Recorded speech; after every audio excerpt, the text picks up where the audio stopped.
Peredaran minyak bersubsidi belum merata di Lampung. Salah satunya terpantau di Pasar Candirejo, Kecamatan Wai Pengubuan, Lampung Tengah, Rabu pagi. Minyak bersubsidi di pasar ini masih sangat langka. Warga terpaksa membeli minyak goreng non-subsidi. Untuk minyak kemasan sederhana Rp28.000 per liter dan untuk minyak kemasan premium mencapai Rp32.000 per liter. 2 liter 60.000. Kalau biasanya berapa, Bu? Entah, kalau di warung biasanya nyampe di warung lo nggak ada. Biasanya 25. Ya. Kalau seliter? Iya. Itu ya. Kalau biasanya 32 gitu, Bu ya. Itu udah lama nggak dapat minyaknya? Ini 2 minggu ya Mbak ya, nih. Baru 2 minggu. Ya. Harga minyak goreng masih mahal, mulai dari tingkat distributor. Pedagang memilih mengurangi stok minyak goreng karena khawatir tidak laku. Ya, mungkin pabrik punya stok mahal, pemerintah ngasih harga 14.000. Ya bingung lah, kami di pasar juga nggak berani jual. Kami punya modal 20.000.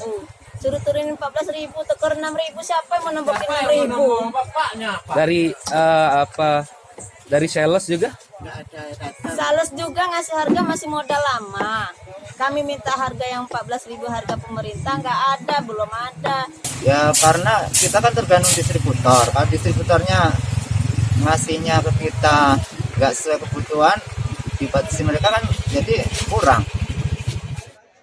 Kelangkaan minyak goreng menyusahkan warga.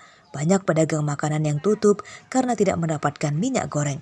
Pemerintah diminta segera mengatasi minyak goreng. Hari Susanto laporkan dari Lampung Tengah. Setelah minyak curah, minyak goreng kemasan bersubsidi kini mulai masuk pasar. Terpantau di Pasar Tempel Waidadi, Kecamatan Sukarame, Bandar Lampung pada Rabu pagi. Pedagang mulai mendapatkan pasokan minyak, namun jumlahnya masih sangat terbatas. Pedagang umumnya hanya mendapatkan jatah 3 dus. Untuk menghindari penimbunan, pedagang juga membatasi pembelian minyak kemasan bersubsidi maksimal 1 liter per orang.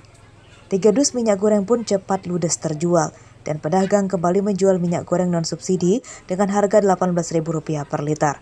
Untuk stok yang sekarang ini kita nggak punya yang subsidi ya untuk sekarang. Berarti sekarang kita jual minyak dengan Harga normal. yang 18.000 itu ya? 18, 17.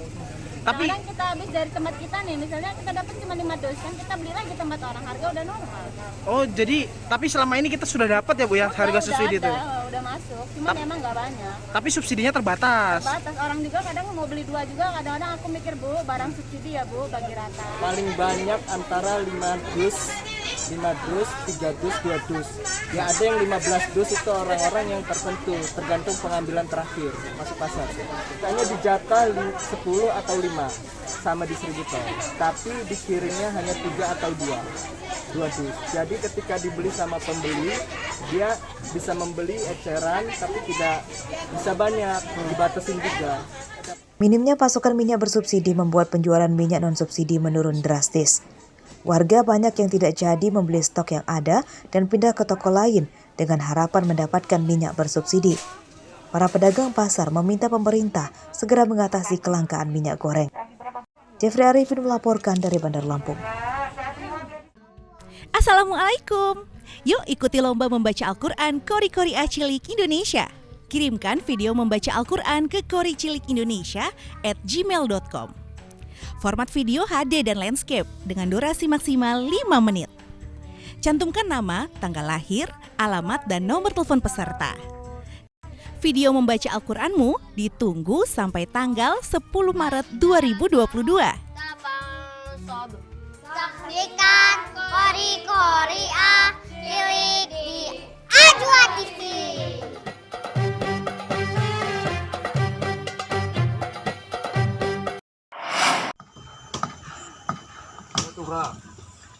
Setelah bertahun-tahun rusak dan hampir tidak bisa dilewati kendaraan, jembatan Wai Badar 1 di Desa Tritunggal Jaya, Kecamatan Penawar Aji, Tulang Bawang, akhirnya diperbaiki. Pemkab Tulang Bawang mendanai perbaikan jembatan 1,4 miliar rupiah. Perbaikan jembatan sebagai upaya memudahkan pengiriman hasil pertanian dari kedua kecamatan Penawar Aji dan Rawapitu. Kedua kecamatan itu merupakan lumbung padi. Perbaikan jembatan diperkirakan selesai 3 bulan mendatang. Adalah salah satu jembatan yang vital untuk para petani yang ada di Penawaraji dan Kecamatan Rawapitu. Ini adalah salah satu sentra pertanian yang ada di Kabupaten Tulang Bawang dengan anggaran 1,4 miliar yang sudah dibuat jembatan ini. Saya berharap ini lebih bisa meningkatkan hasil produksi pangan yang ada di Kabupaten Tulang Bawang, khususnya di Kecamatan Penawaraji dan Rawapitu yang memang Pemkab Tulang Bawang akan memprioritaskan perbaikan jembatan dan jalan pada tahun ini. Mustaqim melaporkan dari Tulang Bawang.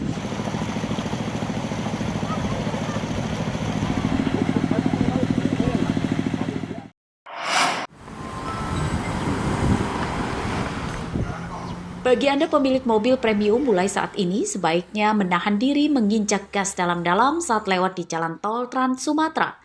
Sebab mulai hari Rabu kemarin, polisi dan pengelola jalan tol Trans Sumatera Lampung mulai memberlakukan aturan baru melarang mobil ngebut di jalan tol.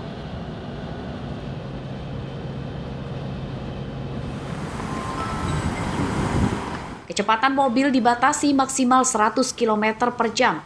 Petugas memasang CCTV di jalan tol untuk mengawasi kecepatan. Mobil yang melanggar aturan batas kecepatan akan direkam. Polisi kemudian mengirimkan sanksi tilang elektronik ke rumah pemilik mobil melalui pos. Apabila dia melebihi kecepatan, akan di-capture. Nah, capture itu akan dikirimkan ke front office. Di front office kemudian nanti di situ akan muncul nama pemilik kendaraan. Nah, setelah muncul nama pemilik kendaraan, nanti akan dikirimkan untuk sebagai cek. Untuk dikirimkan bahwa pada hari ini tanggal berapa, di situ akan dikirimkan capture-nya untuk dikirim ke pelanggar tadi sesuai dengan alamat yang ada di STNK. CCTV telah dipasang di 2 titik di sepanjang jalan tol Trans Sumatera Lampung. Jumlah CCTV akan terus ditambah pada tahun ini. Namun demikian harapannya adalah ini menjadi pembelajaran sehingga ke depan secara berangsur-angsur semoga pengguna jalan ini dapat dengan sendirinya menyadari dan mematuhi semua peraturan yang pada saat berkendara di jalan tol.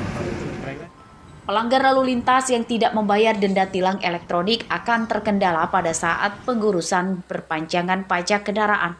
Aturan pembatasan kecepatan di jalan tol Trans Sumatera tersebut diklaim untuk menekan angka kecelakaan serta mengurangi interaksi langsung polisi dengan warga dalam penegakan protokol kesehatan.